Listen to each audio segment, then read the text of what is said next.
एक राधे श्याम नामक युवक था। स्वभाव का बड़ा ही शांत एवं सुविचारों वाला व्यक्ति था।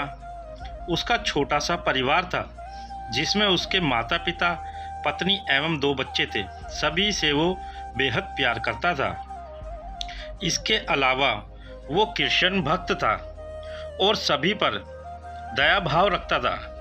ज़रूरतमंद की सेवा करता था, किसी को दुख नहीं देता था। उसके इन्हीं गुणों के कारण श्री कृष्ण उससे बहुत प्रसन्न थे और सदैव उसके साथ रहते थे। और राधे श्याम अपने कृष्ण को देख भी सकता था और बातें भी करता था। इसके बावजूद उसने कभी ईश्वर से कुछ नहीं मांगा।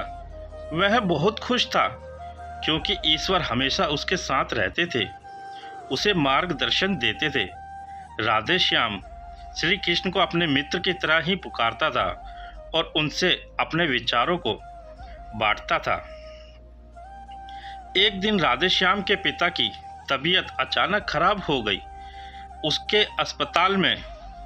उन्हें अस्पताल में भर्ती किया गया।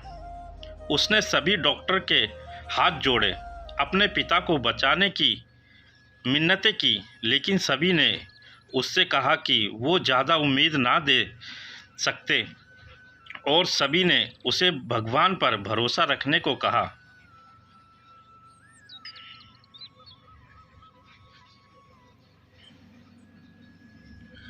तभी राधे श्याम को कृष्ण का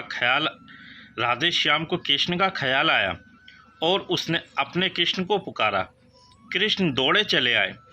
राधे श्याम ने कहा, मित्र तुम तो भगवान हो, मेरे पिता को बचा लो। कृष्ण ने कहा, मित्र ये मेरे हाथों में नहीं है।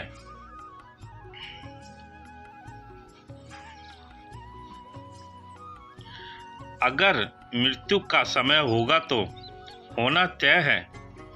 इस पर राधे श्याम नाराज हो गया और कृष्ण से लड़ने लगा। गुस्से में उन्हें कोसने लगा।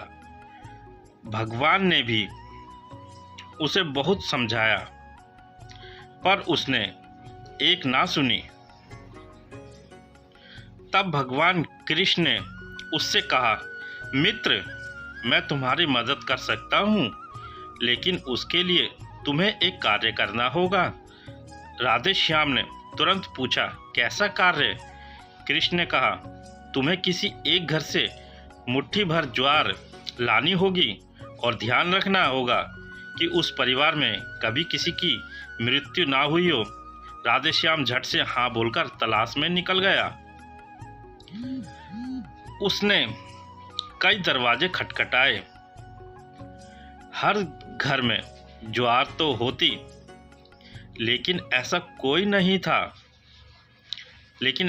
नहीं होता जिनके परिवार में किसी की मृत्यु ना हुई हो।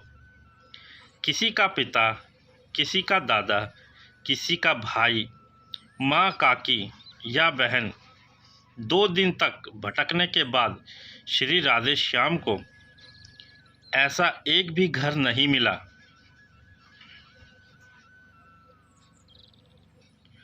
तब उसे इस बात का एहसास हुआ कि मृत्यु एक अटल सत्य है।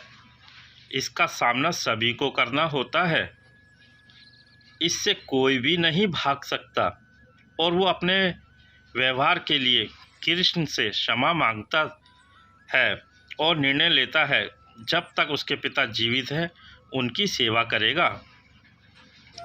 पिता स्वर्ग सिधार जाते हैं, उसे दुख तो होता है, लेकिन ईश्वर की दी उस सीख के कारण उसका मन शांत रहता है। दोस्तों, इसी प्रकार हम सभी को इस सच को स्वीकार करना चाहिए कि मृत्यु एक अटल सत्य है। उसे नकारना मूर्खता है। दुख होता है, लेकिन फंस जाना गलत है, क्योंकि केवल आप ही उस दुख से पीड़ित नहीं हैं, अपितु संपूर्ण मानव जाति उस दुख से रूबरू होती है। ऐसे सच को स्वीकार कर आगे बढ़ना ही जीवन है। कई बार हम अपने किसी खास के चले जाने से इतने बेबस हो जाते हैं कि सामने खड़ा जीवन और उससे जुड़े लोग हमें दिखाई ही नहीं पड़ते। ऐसे अंधकार से निकलना मुश्किल हो जाता है। जो मनुष्य मृत्यु के सत्य को स्वीकार कर लेता है, उसका जीवन एक जीवन भार विहीन हो जाता है और उसे कभी कोई कष्ट तोड़ नहीं सकता। वो जीवन के हर क्षेत्र में आगे बढ़ता है। दोस्तों, मेरी ये वीडियो आपको अगर अच्छी लगी हो तो मेरे चैनल को लाइक एंड सब्सक्राइब करें। दोस्तों, ये हकीकत बातें, मृत्यु एक सत्य है, लेकिन इसको जानते सब है दोस्तों, लेकिन मानना कोई नहीं चाहता दोस्तों।